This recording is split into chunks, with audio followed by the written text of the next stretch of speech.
Welcome to Kasao, Mukono district in central Uganda.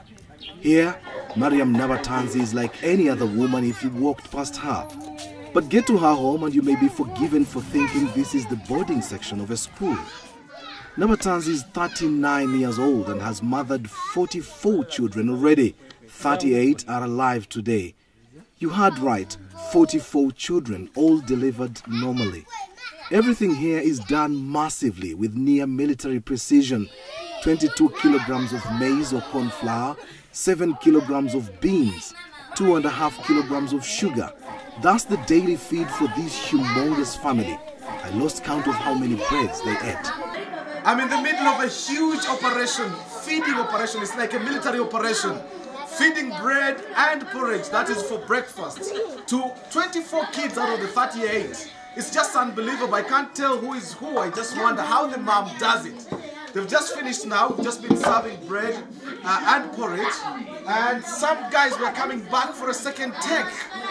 Their mom could recognize and say, you just come for a double. But some would actually get away with it. It's quite an interesting, extraordinary family, I should say. Question is, how did this all begin for Nabatanzi? First, she was married off too young, aged 13, and started having children immediately. In my heart, I wish to have 6 children. I gave birth 4 times, and on each occasion, I had twins. 8 children were more than what I had bargained for. I went to hospital to ask the doctors to stop me from having babies. The doctors carried out tests and said it would be risking my life if they stopped me. I was too fertile to stop. I went back home and conceived quintuplets.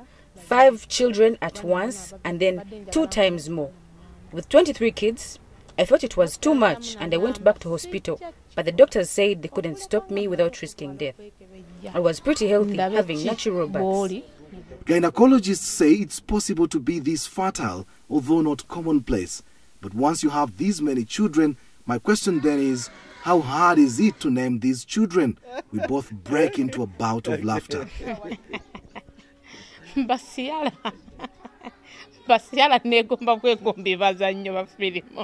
use different names. First, when I started having twins, I bought a book of names. So I'd pick names from there.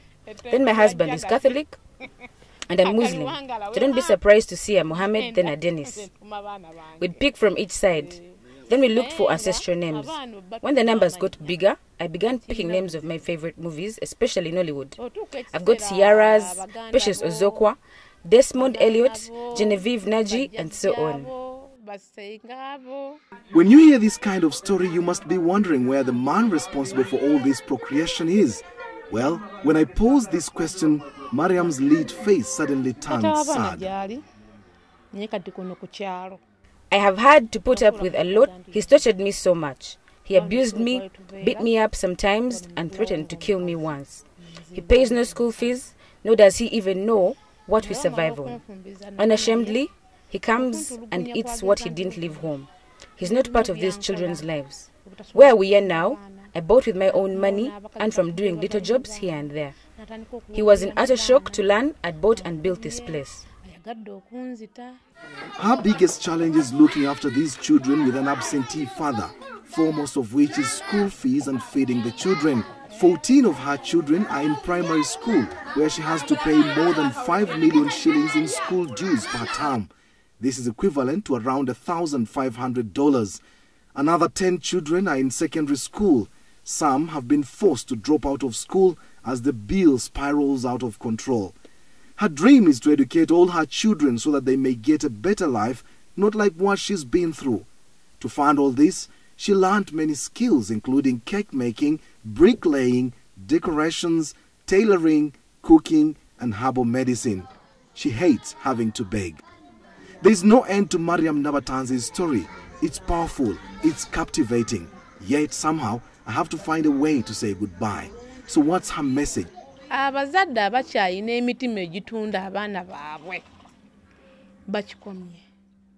message is mainly to parents. Stop selling your children through early marriages.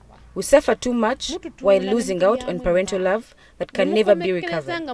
Secondly, To the mothers, do not desert your children as you walk out of marriage. Whatever the case, stick to and with your children. I strongly feel that had my mother not left me, my father would not have married me off young. To the men, please shoulder your responsibilities. Don't leave it to the women. A man puts up a shop for you and they imagine all is sorted. No buying anything anymore at home. You forced us to become like men. Reclaim your status as men. Show us love and let us do our responsibilities. It's hard to hold back my own tears knowing so many examples of what she's referring to. Mariam only sleeps for a maximum of 5 hours a day. The rest of her day is dedicated to the children. It would have been good to know what her neighbors make of her, but time wasn't on my side. But don't be surprised if she's declared the woman with the most number of children in the world from one man. Kassim Kayira, Azam News, Kasao, Uganda.